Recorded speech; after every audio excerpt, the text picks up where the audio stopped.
I sent one boy to the gas chamber at Huntsville. One and only one. My arrest and my testimony. I went up there and visited with him 2 or 3 times. 3 times. The last time was the day of his execution. I didn't have to go, but I did. I sure didn't want to. He'd killed a 14-year-old girl. And I can tell you right now, I never did have no great desire to visit with him, let alone go to his execution. But I done it. The papers said it was a crime of passion, and he told me there wasn't no passion to it. He'd been dating this girl, young as she was. He was 19. And he told me that he had been planning to kill somebody for about as long as he could remember. Said that if they turned him out, he'd do it again. Said he knew he was going to hell. Told it to me out of his own mouth. I don't know what to make of that. I surely don't. I thought I'd never seen a person like that, and it got me to wondering if maybe he was some new kind. I watched them strap him into the seat and shut the door.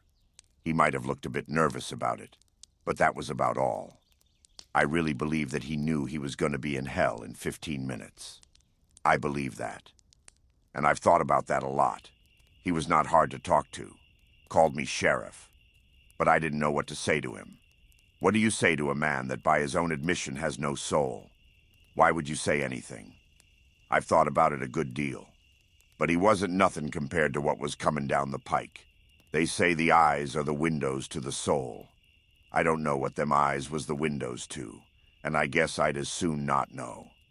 But there is another view of the world out there, and other eyes to see it. And that's where this is going. It has brought me to a place in my life I would not have thought I'd have come to. Somewhere out there is a true and living prophet of destruction, and I don't want to confront him. I know he's real. I have seen his work. I walked in front of those eyes once. I won't do it again.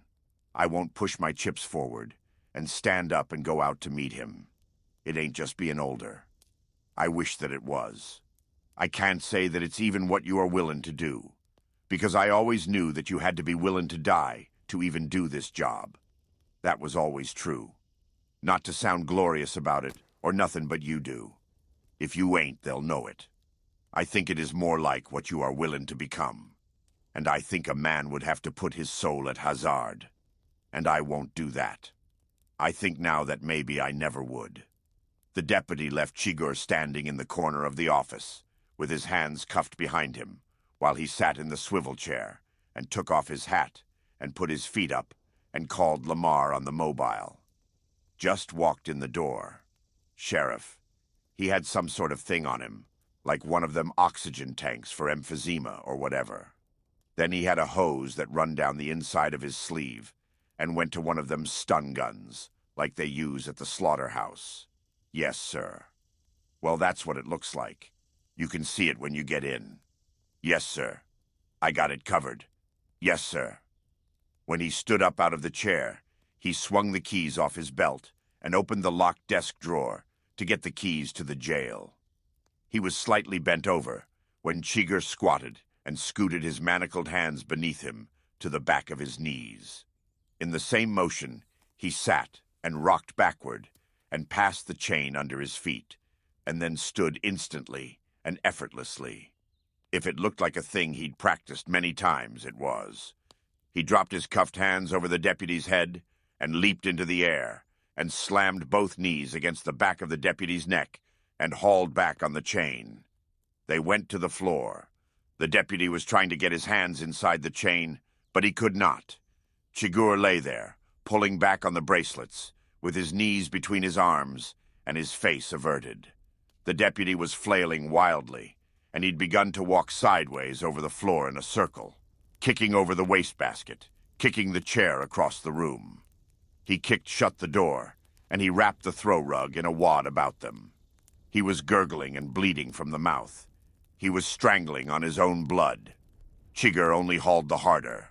The nickel-plated cuffs bit to the bone. The deputy's right carotid artery burst, and a jet of blood shot across the room and hit the wall and ran down it. The deputy's legs slowed, and then stopped. He lay jerking. Then he stopped moving altogether. Chigurh lay breathing quietly, holding him. When he got up, he took the keys from the deputy's belt and released himself, and put the deputy's revolver in the waistband of his trousers, and went into the bathroom.